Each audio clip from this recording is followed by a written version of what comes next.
tänase meistrnurga teemaks on peenrakast. No peenrakast on ilmselt teema, mida meie meistrinurgas on juba aastate jooksul käsitletud kümneid, kui mitte sadu kordi, aga iga kord on mingisugune väike nüanss, mis on erinev. Ja ka täna on üks väike nüanss, mis on erinev. Nimelt täna me keskendume peenrakasti tegemisel eakatele. Ehk siis, kui on jõutud sellisesse väärikasse ikka, kus juba selline madalale kummardamine võib osutuda natukene raskeks ja tülikaks, siis oleks hea, kui peenrakast oleks sellisel parajal kõrgusel vastavalt siis inimese enda pikkusele, et oleks mugav enda eest toimetada, ilma et peaks väga palju kummardama. Ja selleks me teeme peenrakasti, millel on jalad natukene kõrgemad. Nüüd see jalgade kõrgus on teema, mis on igal ühel individuaalne, seega sellest ärme kinni haara, et kui kõrge kasti meie siin täna teeme. Seda saab siis igaüks juba kodus meistritades valida, et kui kõrged jalad ta enda kastile teeb. Ja no kastile tegemisele läheneda võib ka väga erinevaid mooduseid pidi, et kuidas siis nii-öelda see vorm sündima hakkab, kas jalad on kuidagi peidus või jalad on selle kasti peal, erinevaid variante. Täna teeme sellise variandi, et ma teen nii-öelda kasti laudise kihid valmis ja siis ühendan nad ära nurgast jalgadega. Selleks lõikame välja ühe hunniku materjali ja hakkame otsast kokku liinima. Enne kui pihta hakkame, siis natuke materjali valikust. Nagu me oleme mitmeid kordi ka varem teinud, siis loomulikult kasutame peenrakastidel terrassilauda. No terrassilaua valik Puumarketis on üüratu, kui minna nende veebilehele, lüüa sisse terrassilaud, siis sealt ringi otsides leiab erinevaid laiuseid, paksuseid, materjale, erinevaid viimistlusi. Aga hakkame pihta ja vaatame, kuidas see asi meil täna välja kukub.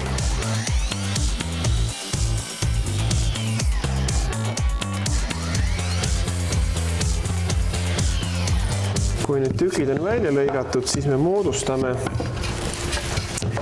nendest nii-öelda sellise kasti kuju ja laseme siis täpselt sellise kujuga detaile endal paraja portsu valmis. Mina teen nii-öelda 3 kihist, leian, et siis saan ma piisava paksusega kasti kokku. Jalgade puhul samamoodi terrassilauast ja kasutame sellist kavalat nippi, mida me tegelikult oleme ka varem kasutanud jalgade juures. Ehk siis teeme jalgade alumise otsa sellise kerge nurga all. See tähendab seda, et siis maaga kokkupuutepind on natukene väiksem ja ka kogu see välimus on natukene selline elegantsem. Kruvime selle kokku. Kinnitusvahenditest rääkides, siis kindlasti kasutage välitingimustes ja selliste kastide ja terrasside tegemisel kruve, kus on peal ära märgitud, et ta on mõeldud välitingimustesse.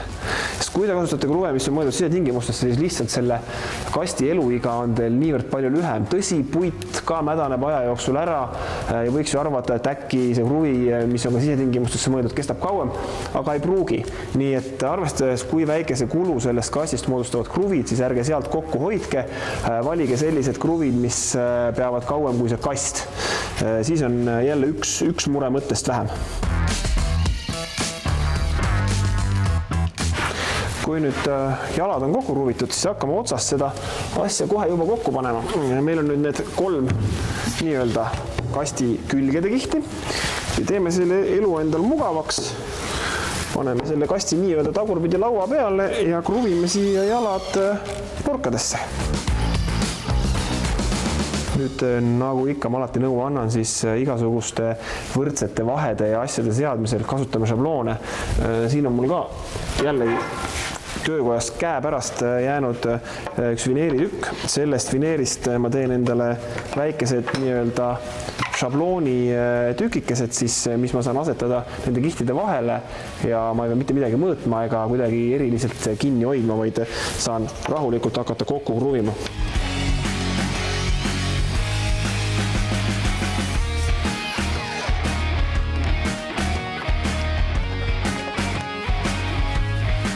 Nii, need asetame siia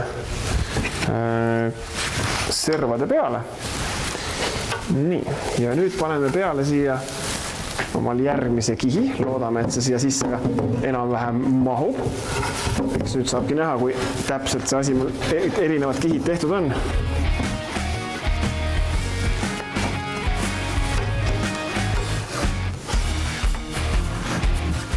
nõnda. Ja nüüd on paras hulk kruvimist ja siis saame asuda põhja kallale. Kast on meil endiselt tagurpidi siia sisse, hakkame nüüd planeerima siis kasti põhja. Kasti põhja teeme me jälle töökohast leitud mõnest vineeri jäägist ja selleks, et see vineer millegi peale asetada, selleks me peame siia tegema väikese toestuse ja selle toestuse, ma arvan, me teeme sellistest ka terrassilaua juppidest. Selleks peame lihtsalt vaatama, kui pikad need jupid on ja need välja lõikama.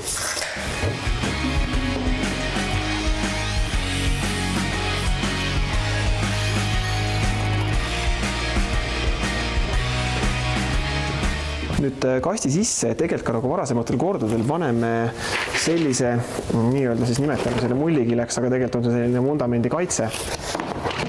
See tagab siis selle, et kui nüüd muld toetab siia vastu, siis siin mullide ja selle laudise vahel tegelikult saab õhk liikuma, mis tähendab seda, et see niiskus, mis siia laudade lähedale ka satub kogu sellest taimekasvatusest, siis tegelikkuses ta saab siit ka välja kuivada.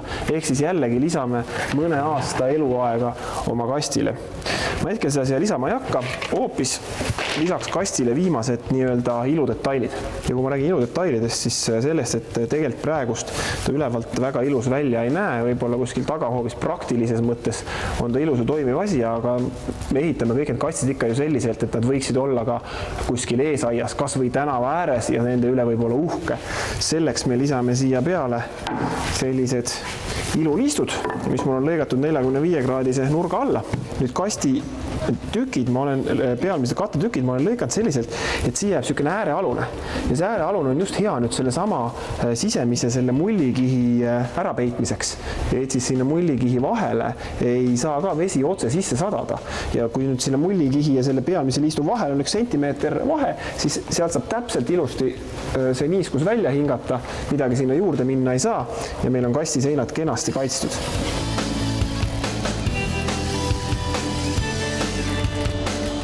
Selline see peenrakast selleks korraks sai. Mina arvan, et siin on nüüd küll ülimalt mugav toimetada. Välimuselt sobib kas või terrassi peale või kuskile välisukse ette, kuhu eakamal inimesel on lühem maa minna, et ta ei peaks kuskile kaugele aianurka minema. Ja kuna ta esinduslik välja näeb, siis miks mitte. Jalgade kõrgus on selline asi, mida tasub timmida täpselt vastavalt sellele, kui pikk on siis see eakas inimene, kelle jaoks me sellise kasti valmistame. Ja seda võib teha viimasel hetkel nii-öelda, kui kast juba koha peal paigas on. Nii et loodan, et siit jälle üks väike mõte, mida ja kuidas sellel kevadel aias toimetada ja kohtume juba järgmises meistrinurgas.